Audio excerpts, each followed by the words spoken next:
நான் நீலிமா. பெற்றோரின் மறைவுக்குப் பிறகு என் உறவினர்கள் என்னை அனாதை இல்லத்தில் சேர்த்தனர். ஆனால் அங்கிருந்த சூழல் தாங்காமல் சில நாட்களுக்குப் பிறகு இரவின் இருளில் நான் அங்கிருந்து தப்பி ஓடிவிட்டேன். வேலை தேடி ஒரு தொழிற்சாலைக்குச் சென்றேன். அங்கு எனக்கு குறைவான சம்பளத்தில் வேலை கிடைத்தது. மேலாளர் சுற்றுப்பயணத்தின் போது வந்து என்னை பார்த்தபோது என் காதை பார்த்து, இது எப்படி வெட்டப்பட்டது என்று கேட்டார். நான், இது பிறப்பிலிருந்தே இப்படித்தான் இருக்கிறது என்று கூறினேன். மேலாளர் தயங்கி என்னை தன்னுடன் மருத்துவமனைக்கு அழைத்துச் சென்றார். மருத்துவமனையில் அவர் எனக்கு DNA சோதனை செய்ய வைத்தார். அப்போதுதான் உண்மை வெளிப்பட்டது. நான் உண்மையில் அந்த மேலாளரின் மகள். நான் அமைதியாக என் முன்னால் வைக்கப்பட்டிருந்த 2 சடலங்களை பார்த்துக் கொண்டிருந்தேன். ஒரு 12 வயது பெண். அவளது கனவுகள் இப்போதுதான் சிறகடிக்க தயாராக இருந்தன. ஆனால் சிறகடிப்பதற்கு முன்பே அவை வெட்டப்பட்டன. அவளது பெற்றோர் இந்த உலகத்தை விட்டு பிரிந்துவிட்டனர். இதுதான் என் சோகமான கதை. நான் பள்ளியிலிருந்து வீட்டிற்கு வந்தபோது என் வீட்டின் முன் ஒரு பெரிய கூட்டம் கூடியிருந்தது. கூட்டத்தை விலக்கிக் கொண்டு நான் வீட்டிற்குள் நுழைந்தேன்.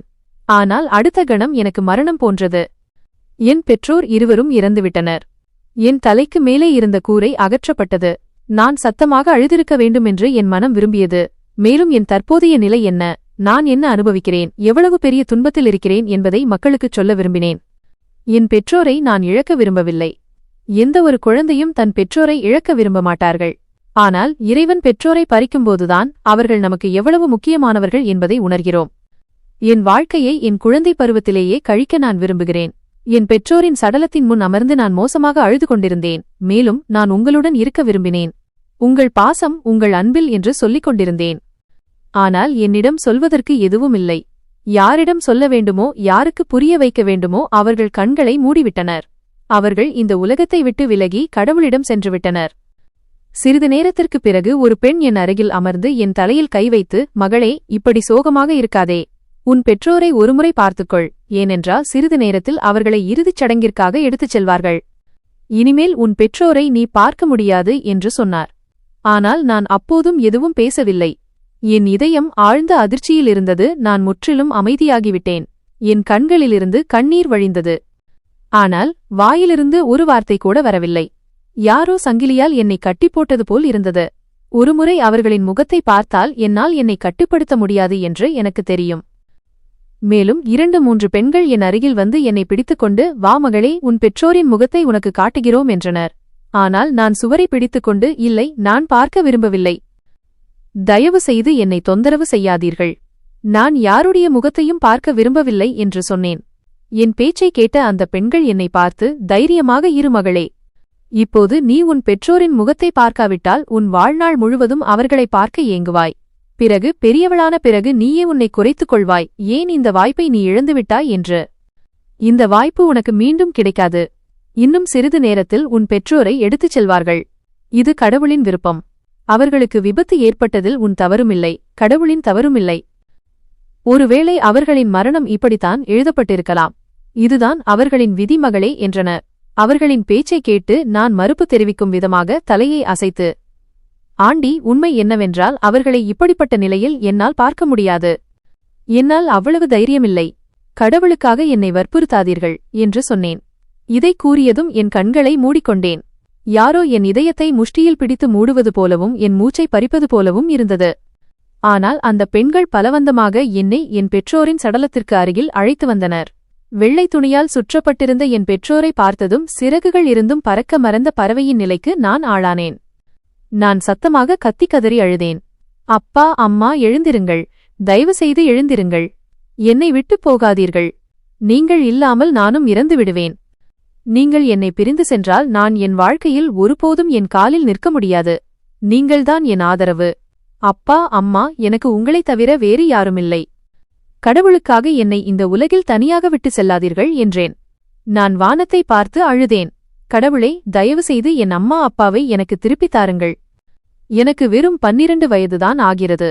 எனக்கு வீட்டை கவனித்துக் கொள்ளத் தெரியாது. இவர்களைத் தவிர வாழத் தெரியாது. நான் எங்கே போவேன்? என்ன செய்வேன்? என் வாழ்க்கையை எப்படி கழிப்பேன்? இருட்டில் எனக்கு மிகவும் பயமாக இருக்கிறது. அம்மா, தயவு செய்து எழுந்திருங்கள். எனக்கு மிகவும் பசிக்கிறது. நான் காலையிலிருந்து எதுவும் சாப்பிடவில்லை. அப்பா, என்னை பாருங்கள். காலை என்னை யார் பள்ளிக்கு அழைத்து செல்வார்கள்? ஆனால் அம்மாவுக்கும் அப்பாவுக்கும் என் மீது எந்த கவலையும் இல்லை. நான் உங்களுக்கு வாக்குறுதி அளிக்கிறேன். நான் இனி எந்த தவறும் செய்ய மாட்டேன் என்று சொன்னேன். இதை சொல்லும்போது நான் கண்ணீர் விட்டு அழுதேன். ஆனால் அவர்கள் இருவரும் அமைதியாக படுத்திருந்தார்கள். அவர்கள் அப்படியே படுத்திருந்தார்கள். அவர்களின் உடலில் எந்த அசைவும் இல்லை.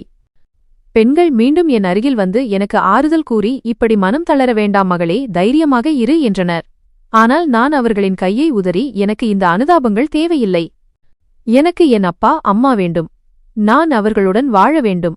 அவர்கள் இல்லாமல், அவர்களையின்றி ஒரு கணம் கூட என்னால் மூச்சுவிட முடியாது. இவர்கள் எப்படி என்னை விட்டு போக முடியும்? அப்பா அம்மா, ஒருமுறையாவது என்னை பற்றி யோசியுங்கள். ஒருமுறை உங்கள் மகளைப் பாருங்கள். உங்கள் செல்ல மகள் எவ்வளவு அழுகிறாள். நீங்கள் இல்லாமல் உங்கள் மகள் முழுமையற்றவள். நான் வாக்குறுதி அளிக்கிறேன். என் வேலைகளை நானே செய்வேன். உங்களை நான் தொந்தரவு செய்ய மாட்டேன். சரியான நேரத்தில் தூங்குவேன். மொபைல் பயன்படுத்த மாட்டேன். வீட்டுப் பாடங்களையும் சரியான நேரத்தில் செய்வேன். நீங்கள் சொல்வது போல நான் செய்வேன். தயவு செய்து அம்மா அப்பா விழித்துக் கொள்ளுங்கள். நான் நீங்கள் இல்லாமல் இறந்து விடுவேன். நீங்கள் இல்லாமல் வாழ எனக்கு தெரியாது. இந்த உலகம் என்னை கிழித்துவிடும். அம்மா, நீங்கள் சொன்னீர்கள், பெற்றோர்கள் இந்த உலகில் இல்லாவிட்டால் குழந்தையின் துன்பத்தை யாரும் கேட்க மாட்டார்கள், மாறாக உலகத்தார் அனைவரும் சேர்ந்து அவர்களை இன்னும் துன்புறுத்துவார்கள் என்று. இப்போது எனக்கு என்ன ஆகும்? எல்லோரும் என்னை தொந்தரவு செய்வார்கள். எனக்கு உதவ யாரும் இருக்க மாட்டார்கள். இந்த சிறிய வயதிலேயே எனக்கு நிறைய விஷயங்கள் புரிந்தன. நான் வாழ்க்கையை மிகவும் தீவிரமாக வாழ்ந்தேன். இந்த வயதில் குழந்தை தனத்துடன் இருக்கும் குழந்தைகளில் நான் ஒருபோதும் இல்லை. மாறாக நான் இளம் வயதிலேயே மிகவும் புத்திசாலியாகிவிட்டேன். என் பெற்றோர் அடிக்கடி, நீ வளர்ந்து விஞ்ஞானி ஆவாய், ஏனென்றால் உன் மூளை இப்போதிலிருந்தே நன்றாக வேலை செய்கிறது. உன் பேச்சுகள் பெரியவர்களைப் போல இருக்கின்றன. நீ எப்போதும் புத்திசாலித்தனமான விஷயங்களை பேசுகிறாய் என்று சொல்வார்கள். அப்பா, சில சமயம் நான் உன் பேச்சை கேட்டு ஆச்சரியப்படுகிறேன். என் மகள் சரியான நேரத்திற்கு முன்பே இவ்வளவு புத்திசாலியாகிவிட்டாளே என்று சொல்வார். ஆனால் நான் எப்போதும் அவர்களின் பேச்சை கேட்டு சிரிப்பேன். ஆனால் இன்று என்னிடம் இப்படிச் சொல்ல யாருமில்லை. சிறிது நேரத்திற்குப் பிறகு சிலர் வந்து என் அப்பா அம்மாவின் சடலங்களை தோளில் சுமந்து சென்றனர். நான் விம்மி விம்மி அழுதேன். நான் அவர்களின் சடலங்களை பிடித்துக்கொண்டு சத்தமாக கத்தினேன். அம்மா அப்பா, தயவு செய்து எழுந்திருங்கள். பிறகு நேரம் கடந்தது. நாங்கள் மயானத்திற்கு வந்து சேர்ந்தோம். மயானத்திலும் சுற்றுப்புற பெண்கள் எனக்கு ஆறுதல் சொல்லிக் கொண்டிருந்தார்கள். என் பெற்றோருக்கு மகன் இல்லை. என்னை தவிர வேறு யாரும் இல்லை. அதனால் நானே என் கைகளால் அவர்கள் இருவரின் சிதைக்கும் தீ மூட்டினேன். அவர்கள் இருவரும் சென்ற பிறகு நான் மோசமாக அழுது கொண்டிருந்தேன். இப்போது நீங்கள் சென்றுவிட்டீர்கள். நீங்கள் இல்லாமல் வீட்டை யார் கவனிப்பார்கள்? அம்மா, நீங்கள் போக மாட்டீர்கள் என்று சொன்னேன். என் நிலைமை மிகவும் மோசமாக இருந்தது. நான் சத்தமாக கத்தி கதறி அழுதேன். என் பெற்றோரை அழைத்தேன். எனக்கு மூச்சு விடுவதிலும் சிரமம் ஏற்பட்டது. என் கண்களுக்கு முன்னால் இருள் சூழ்ந்தது போல் இருந்தது. ஆனால் என் துன்பத்தை யாரும் பார்க்கவில்லை. என் பெற்றோரின் சடலங்களை என் கண்களால் எரிவதை பார்த்தேன். என் கைகளால் அவர்களின் சிதைக்கு தீ மூட்டினேன். இது எனக்கு மிகவும் கடினம் என்று எனக்கு தெரியும். பிறகு மயானத்திலிருந்து எல்லோரும் என்னை வீட்டிற்கு அழைத்து வந்தபோது நான் வீட்டின் வாசலில் சாய்ந்து வெகுநேரம் அழுது கொண்டிருந்தேன், கத்தினேன். ஆனால் என்னை புரிந்து கொள்ள, என்னை தாங்க யாரும் இல்லை. என் உலகம் இருட்டாகிவிட்டது. நான் வெளிச்சத்தில் நின்று கொண்டிருந்தேன். ஆனால் என் பெற்றோர் என் வீட்டை விட்டுச் சென்றதிலிருந்து என் முழு உலகமும் இருட்டாகிவிட்டது போல எனக்கு தோன்றியது. எல்லா இடங்களிலும் இருள் சூழ்ந்தது. என் தலைக்கு மேலே கூரை இல்லை. நான் ஒரு திறந்த வானத்தின் கீழ் தூக்கி எறியப்பட்டேன். பிறகு எல்லா உறவினர்களும் அண்டை வீட்டாரும் தங்கள் தங்கள் வீடுகளுக்குச் சென்று விட்டார்கள். நேரம் கடந்தது. அப்பா அம்மாவின் மறைவுக்குப் பிறகு இன்று ஒரு வாரம் ஆகிவிட்டது. என் சில உறவினர்கள் இந்த வீட்டில் என்னுடன் இருந்தார்கள். ஆனால் அவர்கள் இருப்பதும் இல்லாததும் ஒன்றுதான். பெற்றோர் இல்லாத ஒவ்வொரு இரவும் என்னை பயமுறுத்தியது. வீட்டின் ஒவ்வொரு மூலையிலிருந்தும் என் பெற்றோரின் நினைவுகள் வந்தன. இன்று ஒரு வாரம் கழித்து எங்கள் முழு குடும்பமும் எங்கள் வீட்டில் அமர்ந்திருந்தது. நான் அவர்கள் மத்தியில் ஒரு குற்றவாளியைப் போல அமர்ந்திருந்தேன். என் பெரிய சித்தப்பா என் பெரிய மாமாவை பார்த்து, பாரண்ணா, எனக்கு ஏற்கனவே 3 குழந்தைகள் இருக்கிறார்கள். நான் இந்த குழந்தையையும் என்னுடன் அழைத்துச் சென்றால் என் குடும்பத்தை நான் எப்படி நிர்வகிப்பேன்? நான் என் குழந்தைகளின் கல்விக் கட்டணத்தை பைசா பைசாவாக சேமித்துச் செலுத்துகிறேன். வீட்டில் ரேஷனையும் கூட நான் கஷ்டப்பட்டுதான் போடுகிறேன். நான் எப்படி ஒரு குழந்தையின் பொறுப்பை ஏற்க முடியும்? நான் அவளை அரசு பள்ளியில் படிக்க வைத்தாலும் கூட நான் நிறைய சிக்கல்களை எதிர்கொள்ள வேண்டியிருக்கும். இது ஒரு வாழ்க்கை. அதோடு இவள் இப்போது கூட. அவர் தன் வார்த்தைகளை முடிப்பதற்கு முன்பே என் பெரிய மாமா என் சித்தப்பாவை முறைத்து, அமைதியாக இரு. இந்த விஷயத்தை வெளியே கொண்டு வர வேண்டாம் என்று நான் உனக்கு சொன்னேனா இல்லையா? அமைதியாக இரு, உன் வாயை மூடு என்றார். அவர் ஏன் அப்படிச் சொன்னார், என்ன காரணத்திற்காகச் சொன்னார் என்று எனக்கு தெரியவில்லை. பெரிய மாமா இப்போது சிறிய மாமாவை பார்க்கத் தொடங்கினார். அவரும் கைகளை உயர்த்தி தெளிவான வார்த்தைகளில், பாரண்ணா, இப்படி குழந்தைகளுக்குள் பாகுபாடு வந்துவிடும். நான் யாருடைய குழந்தையையும் என் வீட்டிற்கு அழைத்து வந்து அவளுக்கு துன்பம் கொடுக்க விரும்பவில்லை. எங்கள் பெண்கள் வெளியிலிருந்து வந்தவர்கள். அவர்களுக்கு எங்கள் குடும்ப நிர்வாகத்தைப் பற்றி அதிகம் தெரியாது. தெரிந்திருந்தாலும் கூட அவர்களால் இந்த குழந்தைக்கு ஒரு தாயின் பாசத்தை ஒருபோதும் கொடுக்க முடியாது. மாறாக அவர்கள் அவளை துன்புறுத்துவார்கள். அதனால் நாம் ஒரு உறுதியான முடிவை எடுக்க வேண்டும். மற்றும் சிறியவன் சொன்னது போல இவள் எங்கள் குடும்பத்தின். அவரும் தன் பேச்சை முடிக்கவில்லை. பெரிய மாமா அவரையும் தடுத்து, நான் தான் யாரும் இந்த விஷயத்தைப் பற்றி பேச வேண்டாம் என்று சொல்கிறேன் அல்லவா? பிறகு ஏன் இந்த விவாதம் மீண்டும் மீண்டும் எழுப்பப்படுகிறது? உங்கள் இருவரின் பேச்சும் சரிதான். நாம் ஒரு முடிவை எடுக்க வேண்டும். அது யாருக்கும் சுமையாக இருக்கக்கூடாது. என்னால் இந்த குழந்தையை தத்தெடுக்க முடியாது. உங்கள் இருவராலும் முடியாது. மற்றும் எங்கள் சகோதரியைப் பற்றிச் சொன்னால் அது கேள்விக்கே இடமில்லை. அவள் வேறு குடும்பத்தை சேர்ந்தவள். எனவே அவளது வாழ்க்கை எளிதாக இருக்க நாம் ஒரு முடிவை எடுக்க வேண்டும். இவள் எங்கள் சகோதரனின் மகள். இவள் அவனது பொறுப்பு. இவளுக்கு பின்னால் எங்கள் சகோதரனின் பெயர் இருக்கிறது. எனவே நாம் அதற்கேற்ப இவளைப் பற்றி சிந்திக்க வேண்டும். பெரிய மாமா மேலும் ஏதோ சொல்லவிருந்தார். அதற்குள் சிறிய சித்தப்பாவின் மனைவி பேசினார். பாரண்ணா, நாம் இந்த வகையில் சிந்தித்தால் நாம் மூவருமே இவளை தத்தெடுக்க வேண்டும். ஆனால் நாம் நமது தகுதியை குறைத்து சிந்தித்தால் நாம் சிறப்பாக முடிவெடுக்க முடியும் என்றார். மேலும் அவர், நான் சுயநலமாக பேசவில்லை. இதில் எனக்கு எந்த சொந்த லாபமும் இல்லை. நாம் அனைவரும் அமைதியாக இருக்க வேண்டும் என்று நான் விரும்புகிறேன். இவள் அண்ணனின் மகள், நமக்கு மிகவும் அன்பானவள். இவள் முக்கியமானவள். ஆனால் நாம் இவளை நம்முடன் வைத்துக் கொள்ள முடியாது. ஏனென்றால் நாம் மூவருக்கும் குழந்தைகள் இருக்கிறார்கள். மற்றும் இந்த குழந்தையை நந்திடம் ஒப்படைப்பது சரியாக இருக்காது. எனவே என்னிடம் ஒரு சிறந்த யோசனை உள்ளது. நீங்கள் அனைவரும் விரும்பினால் அதை நீங்கள் கவனிக்கலாம். இல்லையெனில் நீங்கள் என்ன செய்ய வேண்டும் என்பது உங்கள் விருப்பம். நான் இந்த பெண்ணை அனாதை இல்லத்திற்கு அனுப்ப வேண்டும் என்று நினைக்கிறேன். அங்கே நிறைய அனாதை குழந்தைகள் இருக்கிறார்கள். அவர்களின் வாழ்க்கை உருவாகிறது. எனவே இவளின் வாழ்க்கையும் உருவாகும்.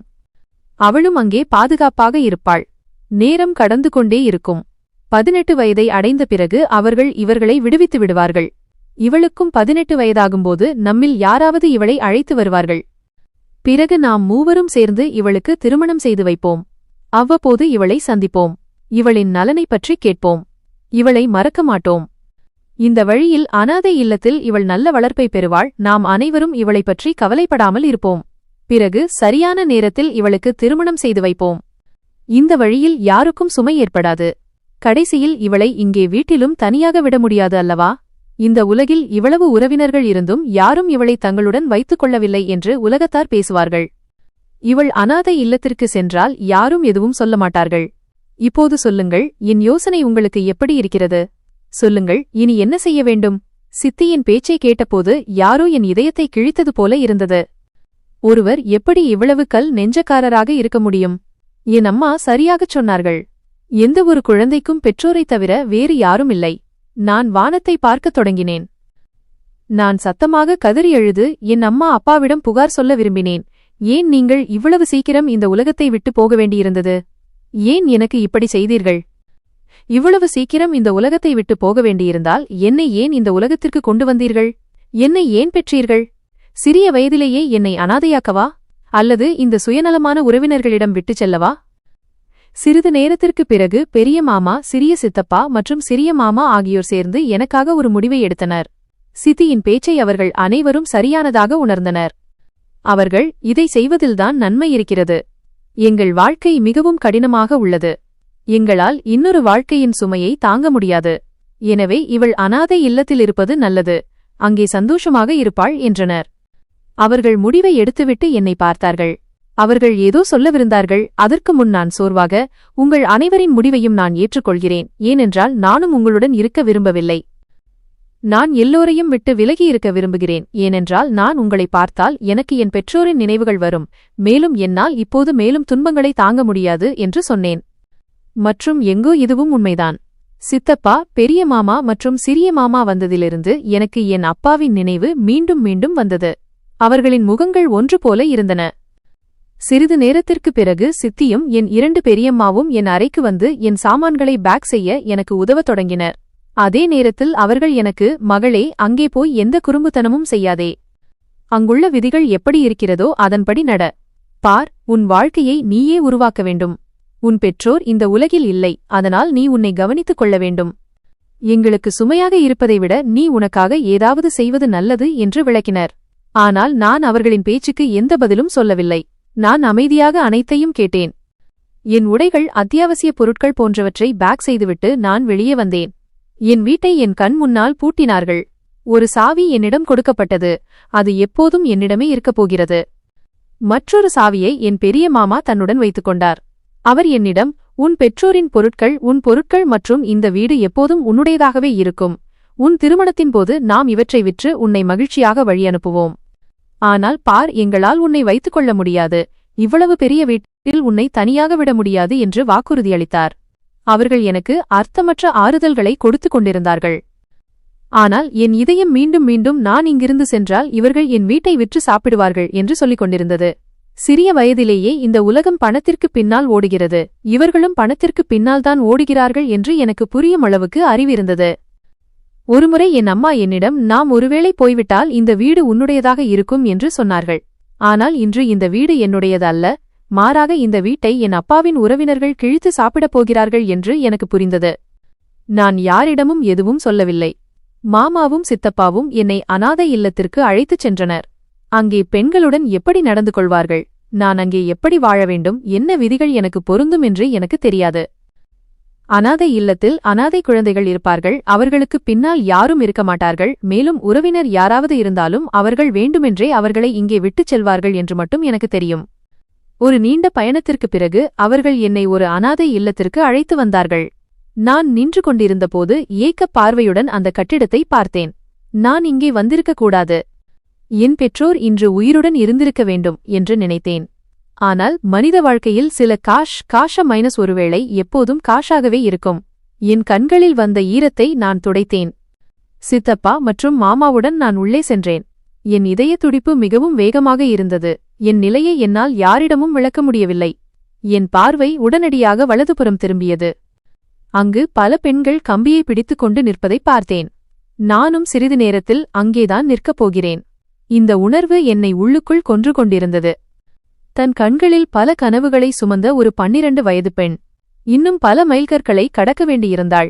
அவள் தனக்கு எதுவும் தெரியாத ஒரு இடத்தில் நின்று கொண்டிருந்தாள். நான் ஆழ்ந்த சுவாசம் எடுத்து நிர்வாக அலுவலகத்திற்குச் சென்றேன்.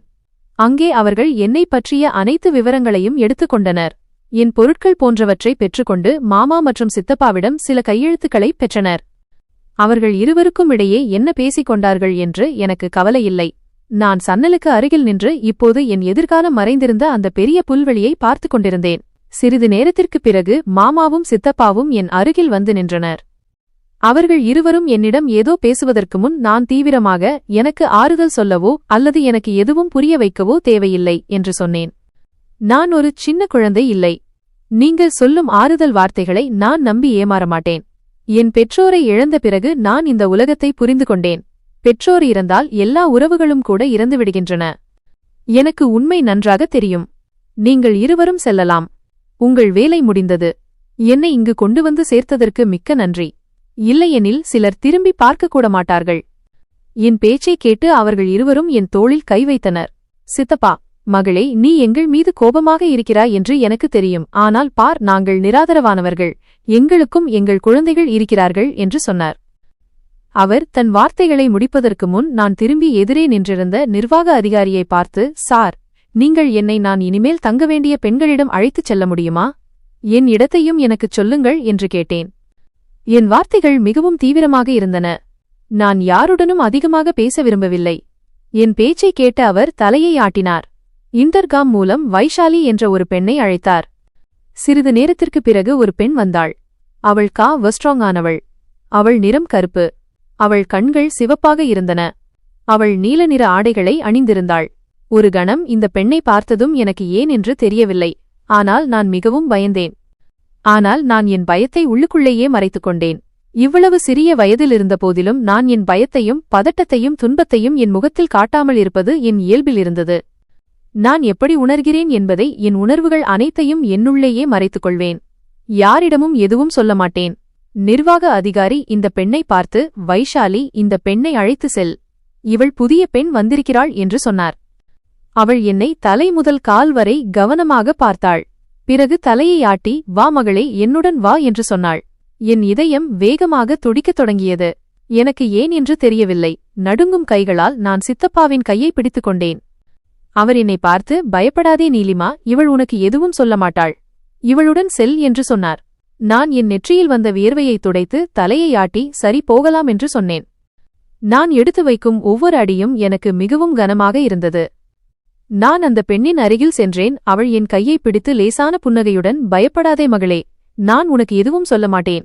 இங்கே பல லடுக்கியா இப்படி வந்து பயந்து விடுகின்றன. ஆனால் நீ மிகவும் புத்திசாலி பெண்ணாகத் தெரிகிறாய் என்று சொன்னாள். நான் அவளுக்கு எந்த பதிலும் சொல்லவில்லை. அந்த பெண் என்னை தன்னுடன் நேராக உள்ளே அழைத்துச் சென்றாள். நான் ஒருமுறை பின்னால் திரும்பி என் சித்தப்பாவையும் மாமாவையும் பார்த்தேன். பிறகு என் தலையை மீண்டும் முன்னால் திருப்பினேன். என் இதயத் துடிப்பு மிகவும் அதிகமாக இருந்தது. என் இதயம் என் தொண்டையிலிருந்து வெளியே வந்துவிடும் போல் இருந்தது. நான் அடியெடுத்து வைக்கையில் யாரோ என்னை சங்கிலியால் பிணைப்பது போல் எனக்கு தெளிவாக தோன்றியது. அந்த பெண் என்னை உள்ளே அழைத்து வந்தாள்.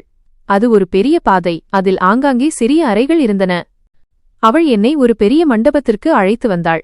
அங்கே என் வயதுடைய பல பெண்கள் அமர்ந்திருந்தனர். நாங்கள் உள்ளே நுழைந்ததும் அனைத்து பெண்களும் என்னை பார்த்து எழுந்து நின்றனர். அனைவரின் முகத்திலும் பயம் தெளிவாக தெரிந்தது.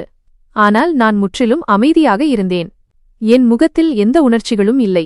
அந்த பெண் என்னை உள்ளே அழைத்து வந்து நடுவில் நின்று உரத்த குரலில், பெண்களே, பாருங்கள், இந்த புதிய பெண் வந்திருக்கிறாள். இங்கே உள்ள விதிகள் எல்லாவற்றையும் இவளுக்கு நன்றாக புரிய வைக்க வேண்டும் என்று சொன்னாள். மேலும் அவள், வியா, நீதான் இங்கே பெரிய பெண். இவளுக்கான பொறுப்பு உனக்கு கொடுக்கப்படுகிறது. இவள் ஏதாவது தவறு செய்தால் அதற்கு நீயே பொறுப்பு. உனக்குத்தான் தண்டனை கிடைக்கும். நான் இப்போது போகிறேன். நான் ஓய்வு எடுக்க வேண்டும் என்று சொல்லிவிட்டு அந்த பெண் சென்றுவிட்டாள். நான் எல்லோரையும் அந்நிய பார்வையில் பார்க்கத் தொடங்கினேன். ஒரு பெண் என் அருகில் வந்து, நீ ஏன் இங்கே வந்தாய்? உன்னை யார் இங்கே விட்டு சென்றார்கள்? நீ எவ்வளவு காலம் இங்கே இருப்பாய் என்று கேட்டாள். அவள் வார்த்தைகளில் பயம் மட்டுமே இருந்தது. திடீரென்று என் பார்வை அவள் முழங்கையின் மீது விழுந்தது. அது அவள் அரைக்கை ஆடையிலிருந்து வெளியே தெரிந்தது. அங்கே ஒரு பெரிய காயம் இருப்பது போல இருந்தது. அது யாரோ அவள் முழங்கையில் சூடான ராடை வைத்தது போல இருந்தது. அதன் அடையாளம் இன்னும் அவள் கையில் இருந்தது. நான் அவள் கையை பார்த்து, உன் கையில் என்ன நடந்தது?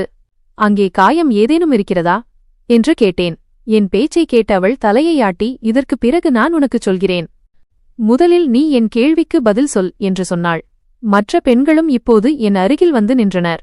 அந்த பெண்களின் எண்ணிக்கை சுமார் 25 இருந்தது. நான் மெதுவான குரலில், என் சித்தப்பாவும் மாமாவும் தான் என்னை இங்கே விட்டுச் சென்றார்கள். ஏனென்றால் என் பெற்றோர் இறந்துவிட்டார்கள். அவர்கள் என்னை தன்னுடன் வைத்துக் கொள்ள விரும்பவில்லை. இப்போது எனக்கு தங்க இடமில்லை. எனக்குச் சொந்தமாக வீடு இருக்கிறது. ஆனால் என் பெற்றோரின் வீட்டை என் அப்பாவின் உறவினர்கள் கழுகுகள் போல கிழித்து சாப்பிடுவார்கள் என்று எனக்கு தெரியும். அதனால் என்னை இங்கே தூக்கி எறிந்துவிட்டார்கள் என்று சொன்னேன். இதுதான் என் கதை என்று சொன்னேன். நான் அந்த பெண்ணை பார்த்து, இப்போது நீ சொல், உன் கையில் இந்த அடையாளம் எப்படி வந்தது என்று கேட்டேன். நான் மேலும் ஏதோ சொல்வதற்குள் திடீரென்று அந்த பெரிய பெண் என் கையை பிடித்து, வா, உன்னை மேலே அழைத்திருக்கிறார்கள் என்று சொன்னாள். நான் ஆச்சரியத்துடன் அவளை பார்த்து, ஏன்? மேலே என்ன இருக்கிறது என்று கேட்டேன். அனைத்து பெண்களின் முகமும் திடீரென்று இருண்டு போனது.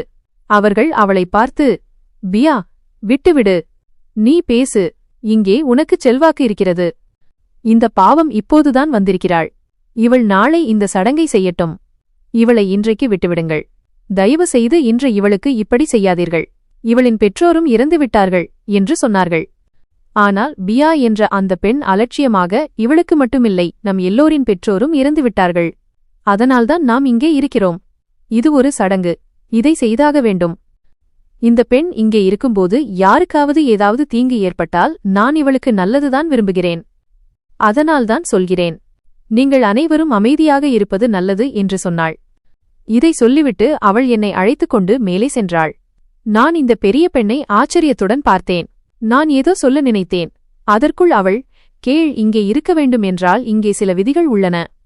நீ இந்த விதிகளை கடைபிடித்தால் யாரும் உனக்கு எதுவும் சொல்ல மாட்டார்கள். நீ செய்யவில்லை என்றால் நீ எல்லோருடனும் சண்டையிட்டுக் கொண்டிருக்க வேண்டியிருக்கும். நீயே உனக்கு ஆபத்தை வரவழைத்துக் கொள்கிறாய் என்பதை நினைவில் கொள். உன்னை இங்கே விட்டு சென்றவர்கள் இனிமேல் உன் வாழ்க்கையில் உன்னை சந்திக்க முடியாது. அவர்கள் சந்திக்க வந்தாலும் கூட உன்னை அவர்களை சந்திக்க அனுமதிக்க மாட்டார்கள். இதுதான் இங்குள்ள மிகப்பெரிய விதி. ஒரு பெண் இங்கே வந்துவிட்டால் அவள் 18 வயதுக்கு பிறகுதான் இந்த நரகத்திலிருந்து வெளியேற முடியும், அல்லது இருந்துதான் இங்கே இருந்து வெளியேற முடியும். அதனால் நீ உன்னை சமாளித்துக் கொள்வது நல்லது என்று சொன்னாள். அவள் சொன்னது எனக்கு புரியவில்லை. மற்ற பெண்கள் எனக்காக மிகவும் கவலைப்பட்டனர் என்று நான் பார்த்தேன். ஆனால் ஏன் என்று எனக்கு தெரியவில்லை. மேலும் அந்த பெண் சொன்னதன் அர்த்தத்தையும் என்னால் புரிந்து கொள்ள முடியவில்லை. தற்போது அவள் என்னை தன்னுடன் மேலே அழைத்து சென்றாள். நானும் அமைதியாக அவளுடன் மேலே செல்ல ஆரம்பித்தேன். நாங்கள் படிக்கட்டுகளில் ஏறிக்கொண்டிருந்தோம். என் கால்களில் சங்கிலிகள் சுற்றப்படுவது போல் இருந்தது. அவள் என்னை ஒரு அறைக்கு அழைத்து வந்தாள். அங்கே ஒரு மேசையும் 2 நாற்காலிகளும் மட்டுமே இருந்தன. அவள் என்னை ஒரு நாற்காலியில் உட்கார வைத்து, சிறிது நேரத்திற்குப் பிறகு ஒரு பெண் வருவாள். அவள் உன்னிடம் என்ன சொல்கிறாளோ அதை அமைதியாகச் செய். நீ அவள் பேச்சை புறக்கணிக்க முயற்சித்தாள். அவள் உன்னை ஒருபோதும் மன்னிக்க மாட்டாள். உன்னை காப்பாற்ற யாரும் இருக்க மாட்டார்கள் என்பதை நினைவில் கொள் என்று சொன்னாள். அவள், நான் சொல்வது உனக்கு புரிகிறதா இல்லையா என்று கேட்டாள். நான் தலையை மட்டுமே ஆட்டினேன். ஆனால் அந்த பெண் சொன்னது எனக்கு இன்னும் புரியவில்லை. நான் பதிலுக்கு எதுவும் சொல்லவில்லை. அவள் என்னை அங்கேயே தனியாக விட்டுவிட்டுச் சென்றுவிட்டாள். நான் இங்கே முற்றிலும் தனியாக அமர்ந்திருந்தேன். என் மனதில் விசித்திரமான எண்ணங்கள் வந்தன. யாரோ என்னை சிறையில் அடைத்தது போல இருந்தது. சுமார் அரை மணி நேரம் கழித்து அறையின் கதவு திறந்தது. நிர்வாக அலுவலகத்திலிருந்து என்னை அழைத்து வந்த அதே பெண் உள்ளே நுழைந்தாள். நான் அவளை பார்த்ததும் என் இடத்திலிருந்து எழுந்தேன். இந்த அறையில் வெளிச்சம் மிகவும் மங்கலாக இருந்தது. வெளிச்சம் மங்கலாக இருந்ததால் இந்த பெண்ணை பார்த்ததும் எனக்கு இன்னும் பயம் அதிகரித்தது. அந்த பெண் என்னை பார்த்து, ஏய் பெண்ணே, பியா உனக்கு இங்கிருக்கும் விதிகளை சொல்லிவிட்டு போனாள் அல்லவா என்று கேட்டாள். நான் தலையை ஆட்டி அவளை பார்த்து, ஆமாம், அவள் எனக்கு 18 வயதிற்கு பிறகு நான் இங்கிருந்து அனுப்பப்படுவேன் என்று சொன்னாள்.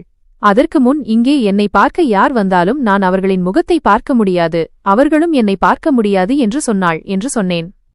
என் பேச்சை கேட்ட அவள் லேசாக புன்னகைத்து, அந்த பெண் ஒரு முட்டாள். உனக்கு விதிகளைச் சொல்லும்படி அவளிடம் சொன்னேன். ஆனால் அவள் உனக்கு எதுவும் சொல்லவில்லை.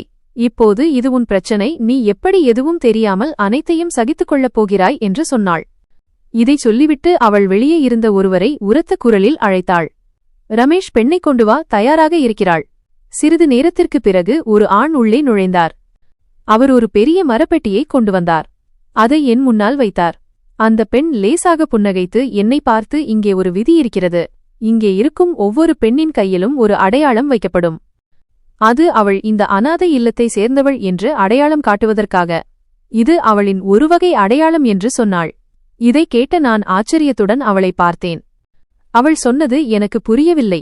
திடீரென்று அந்த பெண் பெட்டியை திறந்தாள். உள்ளே ஒரு சிவப்பு நிற ராடு இருந்தது. அது நெருப்பைப் போல சிவப்பாக இருந்தது. அது ஏதோ ஒன்றில் மிகவும் சூடாக்கப்பட்டிருந்தது. நான் அதை பார்த்து ஏதோ சொல்வதற்குள் அந்த பெண் அதை ஒரு இரும்பு கருவியால் பிடித்து என் அருகில் கொண்டு வந்து, உன் கையை மேலே காட்டு என்று சொன்னாள். இங்கே உனக்கு அடையாளம் வைக்கப்படும். நீ இந்த அனாதை இல்லத்தைச் சேர்ந்தவள் என்று தெரியவரும். அப்போதுதான் எதிர்காலத்தில் எங்களுக்கு எந்த பிரச்சனையும் வராது.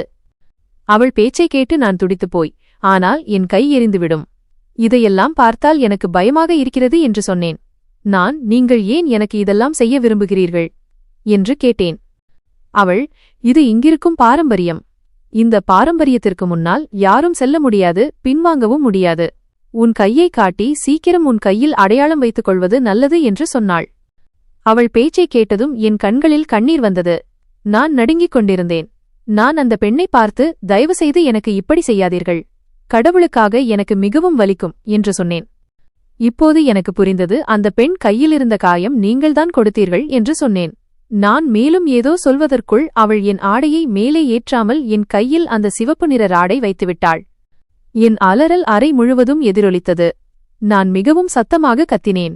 இவ்வளவு வலி இதற்கு முன் எனக்கு ஒருபோதும் ஏற்பட்டதில்லை.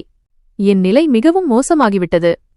நான் வலியால் துடித்து கத்திக்கொண்டே அங்கேயே தரையில் அமர்ந்தேன். என் கை உடைவது போல உணர்ந்தேன். உள்ளே வரை எரிச்சல் உணர்வு இருந்தது. அந்த பெண் என் முடியை பலமாக பிடித்து கத்திக்கொண்டே, உன் குரலை உனக்குள்ளேயே வைத்துக் கொள்வது நல்லது. உனக்கு முன் இங்கே வந்த அத்தனை பெண்களின் வாயும் மூடப்பட்டுவிட்டது. இப்போது உன் வாய் திறந்திருக்கிறது. அதனால் உன் குரலை உள்ளேயே வை. இல்லையென்றால் உனக்கு மிகவும் மோசமான நிலை ஏற்படும் என்று சொன்னாள். அந்த பெண் சொன்னதைக் கேட்டு நான் அமைதியாகிவிட்டேன். ஆனால் என் கண்களிலிருந்து இன்னும் கண்ணீர் வழிந்து கொண்டிருந்தது. அந்த பெண் அறையை விட்டு சென்றால் நான் அங்கேயே தரையில் படுத்திருந்தேன். சிறிது நேரத்திற்கு பிறகு பியா அறைக்குள் நுழைந்தாள். நான் ஏதோ சொல்ல நினைத்தேன். அதற்கு முன் அவள் என் கைக்கு மருந்து போட்டுக்கொண்டே, சரிதானே, இங்கே அழுது புலம்ப வேண்டாம், இந்த கண்ணீரை சேமித்து வை, எதிர்காலத்தில் உனக்கு உதவும் என்று சொன்னாள். அவள் பேச்சை கேட்ட நான் ஆச்சரியத்துடன் அவளை பார்த்தேன். ஒரு கணம் என் வலியை நான் மறந்தேன். அவள் என்னை எழுப்பி, இங்கே வரும் பெண்கள் அனாதை இல்லத்திற்கு வருவதில்லை, மாறாக ஏதோ ஒரு நரகத்திற்கு வருகிறார்கள். இந்த அனாதை இல்லம் ஒரு வெளிவேஷம் மட்டுமே. ஆனால் இங்கே பெண்களுக்கு நல்லவிதமாக நடப்பதில்லை. இது ஒரு நரகம், இந்த நரகத்திற்கு உன்னை வரவேற்கிறேன் என்று சொன்னாள். இதை கூறிவிட்டு அவள் என்னை மீண்டும் கீழே அழைத்து வந்தாள். நான் இன்னும் வலியால் பைத்தியம் பிடித்தது போல் இருந்தேன். என்னை பார்த்ததும் பல பெண்கள் என் அருகில் வந்து எனக்கு புத்திமதி கூறி, தைரியமாக இரு, ஒன்றும் ஆகாது, இது உனக்கு முதல் காயம், உன்னை சமாளித்துக்கொள், இங்கே அழுது புலம்பினால் அந்த வார்டன் உனக்கு இன்னும் அதிக துன்பம் கொடுப்பாள், தயவு செய்து உன்னை நீயே சமாளித்துக்கொள், ஏனென்றால் உன்னை நீயேதான் கவனித்துக் கொள்ள முடியும் என்று சொன்னார்கள். நான் அவர்கள் சொல்வதை கேட்டேன். ஆனால் எனக்கு எதுவும் புரியவில்லை. நான் என்ன சொல்ல வேண்டும்? நான் அமைதியாக இந்த எல்லா பெண்களின் முகங்களை பார்த்து கொண்டிருந்தேன். அவர்கள் அனைவரும் சோகமாக உணர்ந்தனர். நான் எதுவும் சொல்லாமல் கண்களை மூடினேன். என் கண்களுக்கு முன்னால் என் அம்மாவையும் அப்பாவையும் முகம் வந்தது. என் இதயத்திலிருந்து ஒரு ஆஹ் வந்தது. ஒருவேளை என் உறவினர்கள், என் குடும்பத்தினர் எனக்கு இப்படி செய்திருக்க கூடாது. ஒருவேளை யாராவது என்னை ஏற்றுக்கொண்டிருந்தால், ஒருவேளை யாராவது என்னை மரியாதையுடன் தங்கள் வீட்டில் வைத்திருந்தால், நான் இந்த நரகத்திற்கு வந்திருக்க வேண்டியதில்லை என்று நினைத்தேன். நான் கண்களை மூடி படுத்திருந்தேன். திடீரென்று அதே பெண் என் அருகில் வந்து என்னை குலுக்கி, சீக்கிரம் எழுந்திரு, அந்த வார்டன் உன் கையை பார்க்க வருகிறாள் என்று சொன்னாள். அவள் பேச்சை கேட்ட நான் தூக்க கலக்கத்துடன் அவளை பார்த்தேன். நான் எப்போது மயக்கமடைந்தேன் என்று எனக்கு தெரியவில்லை. என் துன்பத்திற்குப் பிறகு என்னால் மேலும் துன்பத்தை தாங்க முடியவில்லை என்று எனக்கு தெரியும். என் கண்கள் இரவில் திறந்தன. நான் ஒரு மருத்துவ அறையில் இருந்தேன். நான் பதட்டத்துடன் உட்கார்ந்தேன். என் கையின் ஆடை நீக்கப்பட்டிருந்தது, அங்கே கட்டுப்போடப்பட்டிருந்தது. நான் உட்கார்ந்திருந்தபோது அறையின் கதவு திறந்தது. ஒரு பெண் மருத்துவர் உள்ளே வந்தார். நான் அவரிடம் ஏதோ பேசுவதற்கு முன் அவர் என்னை பார்த்து, எப்படி உணர்கிறாய் மகளே, வலி எதுவுமில்லையே என்று கேட்டார். நான் அவளுக்கு எந்த பதிலும் சொல்லவில்லை. நான் மிகவும் பயந்தேன். தலையை மட்டும் ஆட்டினேன். அவர், சரி வா, இப்போது உணவருந்தும் அறைக்குச் செல்வோம், எல்லோரும் உனக்காக காத்திருக்கிறார்கள் என்று சொன்னார். நான் சரி என்று சொல்லி படுக்கையிலிருந்து இறங்கி நேராக உணவருந்தும் அறைக்கு வந்தேன். அங்கே ஒரு பெரிய மேசை போடப்பட்டிருந்தது. பல பெண்கள் அமர்ந்து உணவு சாப்பிட்டுக் கொண்டிருந்தனர். நானும் அமைதியாக ஒரு நாற்காலியில் சென்று அமர்ந்தேன். காலையிலிருந்து நான் எதுவும் சாப்பிடவில்லை. அதனால் எனக்கு மிகவும் பசியாக இருந்தது. திடீரென்று நான் உணவின் அருகில் நின்றபோது அந்த பெண் என்னை பார்த்து உரத்த குரலில், இங்கே உன் வேலைக்காரர்கள் இல்லை, அவர்கள் உனக்கு உணவை உன் அருகில் கொண்டு வந்து வைப்பார்கள், நாற்காலியில் உட்கார்ந்து நீயே சாப்பிடு என்று சொன்னாள். நான் திரும்பி பார்த்தேன். அந்த பெண்ணும் வார்டனைப் போல இருந்தாள். நான் அமைதியாக எழுந்தேன். அவர்கள் அருகில் சென்றேன். அவள் எனக்கு அரை தட்டு சாதத்தையும் ஒரு மெல்லிய பருப்பு கிண்ணத்தையும் கொடுத்து, இவ்வளவுதான் உணவு, இதற்குப் பிறகு மீண்டும் கிடைக்காது, இதில்தான் சமாளித்துக் கொள்ள வேண்டும் என்று சொன்னாள். நான் சரி என்று சொல்லி மீண்டும் என் நாற்காலிக்கும் மேசைக்கும் வந்து அமர்ந்தேன். உணவு போதுமானதாக இருந்தது. அதனால் மீண்டும் எடுக்க வேண்டிய அவசியம் இருக்கவில்லை. சாப்பிட்டு முடித்த பிறகு நான் எழுந்து உள்ளே செல்ல ஆரம்பித்தபோது மீண்டும் அதே பெண் என் மீது கத்தினாள். ஏய் பெண்ணே, தட்டை யார் கழுவுவது? நான் அமைதியாக எழுந்து சமையலறைக்கு சென்றேன். நான் அந்த 2 தட்டுகளையும் கழுவிவிட்டு மீண்டும் அதே மண்டபத்திற்கு வந்தேன். அங்கே இப்போது பெண்கள் தரையில் படுத்து உறங்க தயாராகிக் கொண்டிருந்தனர். நான் அங்கே ஒரு மூலையில் சென்று படுத்தேன். எனக்கு மிகவும் பயமாக இருந்தது. என் அம்மா அப்பா நினைவுகள் வந்து கொண்டிருந்தன. என் கண்களில் மீண்டும் மீண்டும் கண்ணீர் வந்தது. எல்லோரும் எனக்கு அந்நியமாக தெரிந்தனர். நான் படுத்த சிறிது நேரத்திலேயே பியா என் அருகில் வந்து படுத்து மெதுவான குரலில், நீலிமா, என்னை மன்னித்துவிடு, நான் உனக்கு சொல்லாமல் அங்கே அழைத்துச் சென்றேன். இதுவரை நான் யாரிடமெல்லாம் இதை பற்றி சொன்னேனோ அவர்கள் போகவே இல்லை. பிறகு வார்டன் அவர்களை அடித்து தன்னுடன் அழைத்துச் சென்றாள். உன்னை அவர்கள் அடிக்க ஆரம்பிக்க கூடாது என்று நான் விரும்பவில்லை. அதனால்தான் நான் உன்னை அமைதியாக அழைத்துச் சென்றேன். என்ன நடக்க வேண்டுமோ அது அந்த அறையிலேயே நடக்கட்டும் என்று. இந்த ராடு ஒவ்வொரு பெண்ணின் கையிலும் கட்டாயம் வைக்கப்படுகிறது. வைக்காதவர்களை மிகவும் மோசமாக அடித்து உதைக்கிறார்கள். இப்போது நீ இங்கே இருக்கும் வரை உன்னை வலிமையாக வைத்துக்கொள். உன்னை போன்ற பெண்கள் உயிரை இழந்து விடுகிறார்கள். உன்னை போன்ற 2 பெண்கள் இந்த அனாதை இல்லத்தில் இறந்துவிட்டார்கள். நான் உன்னை பயமுறுத்தவில்லை, உனக்கு உண்மையை சொல்கிறேன். நீ உன்னை எல்லா விஷயங்களுக்கும் வலிமையாக வைத்துக் கொள்வதற்காக. உன்னை வலிமையாக வைத்துக் கொள்ள முடியாவிட்டால் இங்கிருந்து ஓடிவிடு என்று சொன்னாள். நான் ஆச்சரியத்துடன் அவளை பார்த்து அழும் குரலில், நான் என்ன செய்வேன்? நான் இங்கிருந்து ஓடிவிட்டால் எனக்கு தங்க இடமில்லை. இங்கே குறைந்தபட்சம் நான் இருக்கிறேனே. துன்பத்தில் இருந்தாலும் சரி. எனக்கு கூரையாவது இருக்கிறது. எனக்கு உணவாவது கிடைக்கிறது. ஆனால் இங்கிருந்து வெளியேறினால் நான் எங்கே போவேன்? கூரையும் இல்லை, பசியிலும் சாவேன்.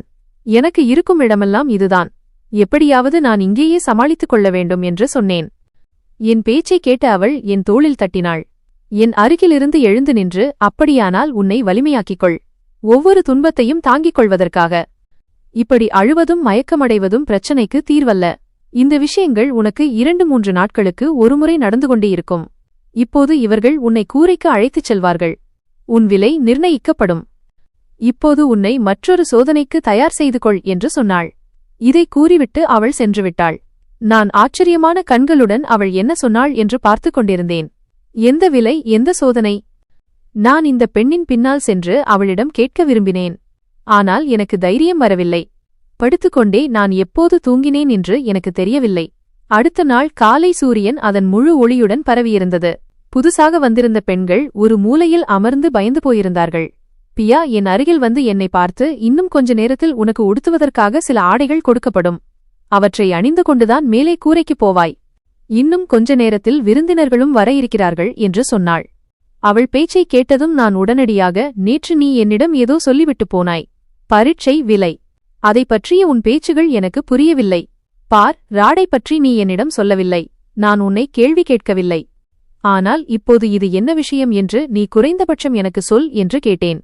என் பேச்சை கேட்டு அவள் சில நிமிடங்கள் அமைதியாக இருந்தாள். பிறகு என் கையை பிடித்து ஒரு மூலையில் அமர்ந்து என்னை பார்த்து, பார் நீலிமா, இந்த உண்மை மிகவும் கசப்பானது.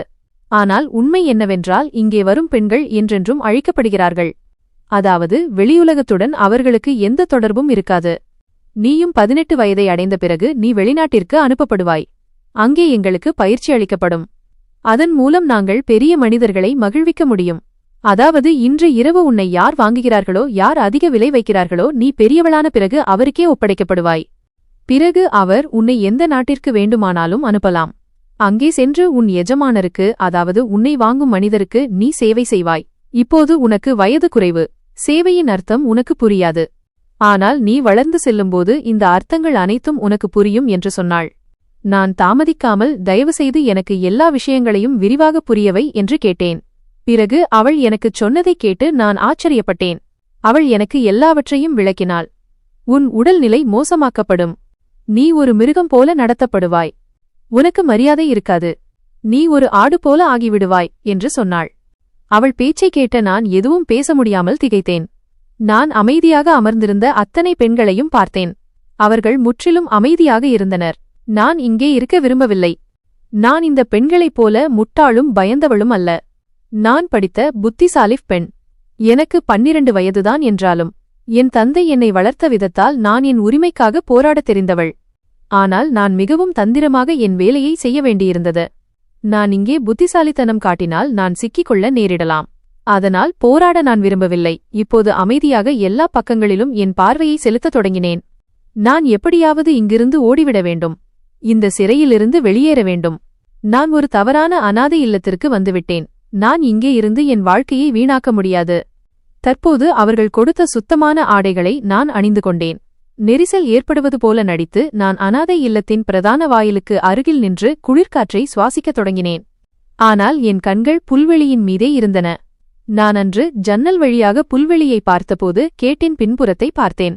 நான் எப்படியாவது அங்கே போய்ச் சேர வேண்டும். நான் காவலரை பார்த்தேன். அவர் உறங்கிக் கொண்டிருந்தார். நிச்சயமாக இரவு முழுவதும் பணியில் இருந்ததால் இப்போது அவருக்கு தூக்கம் வந்திருக்க வேண்டும். நான் மிகவும் அமைதியாக மெதுவாக அந்த பகுதியிலிருந்து வெளியேறி பின்புற பகுதிக்கு வந்தேன். பின்னால் பார்க்காமல் இந்த கேட்டை அடைந்தேன். ஆனால் காட் பூட்டப்பட்டிருந்தது. நான் தலையை உயர்த்தி பார்த்தேன். கேட் அதிக உயரமில்லை. நான் சிறிது முயற்சி செய்தால் போதும். நான் கேட்டின் மேல் ஏறிச் சுவரில் உட்கார்ந்தேன். இப்போது நான் கீழே தரையில் குதிக்க வேண்டும். நான் இங்கிருந்து சுதந்திரமாக வெளியேற முடியும். நான் திரும்பி ஒரு கணம் இந்த அனாதை இல்லத்தை பார்த்தேன். எதுவும் சொல்லாமல் நான் வெளியே குதித்தேன். என் கைகள் மிகவும் காயமடைந்தன. திடீரென்று என் பின்னால் இருந்து அந்த காவலரின் சத்தம் கேட்டது. அங்கிருந்து யாரோ ஓடிவிட்டார்கள் என்று. நான் மறுபக்கம் பார்க்காமல் பைத்தியம் பிடித்தது போல் சாலையில் ஓட ஆரம்பித்தேன். என் கால்களில் செருப்பு இல்லை. நான் ஓடிக்கொண்டே பிரதான சாலையை அடைந்தேன். நான் திரும்பி பார்த்தேன். இப்போது யாரையும் பார்க்க முடியவில்லை. நான் இப்போது நடந்து கொண்டே தொழிற்சாலை பகுதிக்கு வந்துவிட்டேன். அங்கே பல வகையான தொழிற்சாலைகள் இருந்தன. நான் விரும்பாத நிலையிலும் ஒரு தொழிற்சாலையில் நுழைந்தேன். ஆனால் ஒரு காவலாளி என்னை தடுத்தார். நான் அழுதபடி அவர் முன் என் துன்பத்தை வெளிப்படுத்தத் தொடங்கினேன். எனக்கு என்ன நடந்தது என்று அவரிடம் சொல்ல ஆரம்பித்தேன். என் பெற்றோர் இறந்துவிட்டார்கள். எனக்கு தங்க இடமில்லை. எனக்கு வேலை வேண்டும். இந்த இடம் வேலை செய்யும் இடமாக இருந்தால் நான் இங்கே வேலை செய்யலாம். என் துன்பத்தை கேட்ட அவர் மேற்பார்வையாளரிடம் நேரடியாக பேசினார். கடவுளின் கருணையால் எனக்கு பேக்கிங் துறையில் வேலை கிடைத்தது. நான் அங்கே உட்கார்ந்து ஆடைகளை பேக் செய்ய வேண்டியிருந்தது. தங்குவதற்கு ஒரு பெண்ணுடன் எனக்கு ஒரு தாழ்வாரம் கொடுக்கப்பட்டது. இவ்வளவு சிறிய வயது பெண்களுக்கு வேலை கிடைப்பதில்லை, தங்க இடமும் கிடைப்பதில்லை. ஆனால் என் துன்பத்தையும் நான் பேசிய விதத்தையும் பார்த்து அவர்கள் மிகவும் ஈர்க்கப்பட்டனர். காலம் அதன் வேகத்தில் கடந்து கொண்டிருந்தது. நான் இங்கே வேலை செய்யத் தொடங்கி ஒரு வாரம் கடந்துவிட்டது. அனாதை இல்லத்தைச் சேர்ந்தவர்கள் என்னை தேடி இங்கு வரவில்லை. ஒருவேளை அவர்கள் என்னை தேடியிருக்கலாம். ஆனால் நான் இந்த தொழிற்சாலையில் இருக்கிறேன் என்று அவர்களுக்கு தெரியாது. இன்றும் தினமும் போல ஒரு நாள்தான். இன்று அனைவரும் மிகவும் வேகமாக வேலை செய்து கொண்டிருந்தனர். அப்போது மேற்பார்வையாளர் என்னிடம், இன்று மேலாளர் வருகிறார். எல்லோரும் அவர் முன் நன்றாக நடந்து கொள்ள வேண்டும் என்று சொன்னார். என் வாழ்க்கை என் பெற்றோரின் இறுதிச் சடங்கிலிருந்து தொடங்கி இப்போது ஒரு தொழிற்சாலையில் வந்து நின்றுவிட்டது. நான் என் வேலையை செய்து கொண்டிருந்தேன். அப்போது மேலாளர் வந்துவிட்டார் என்று சத்தம் கேட்டது. அவர் வந்ததால் எனக்கு எதுவும் உணரவில்லை. நான் அமைதியாக என் வேலையை செய்து கொண்டிருந்தேன். சிறிது நேரத்திற்குப் பிறகு அந்த மனிதர் என் அருகில் வந்து நின்றார். நான் அவர் பக்கம் கவனம் செலுத்தவில்லை.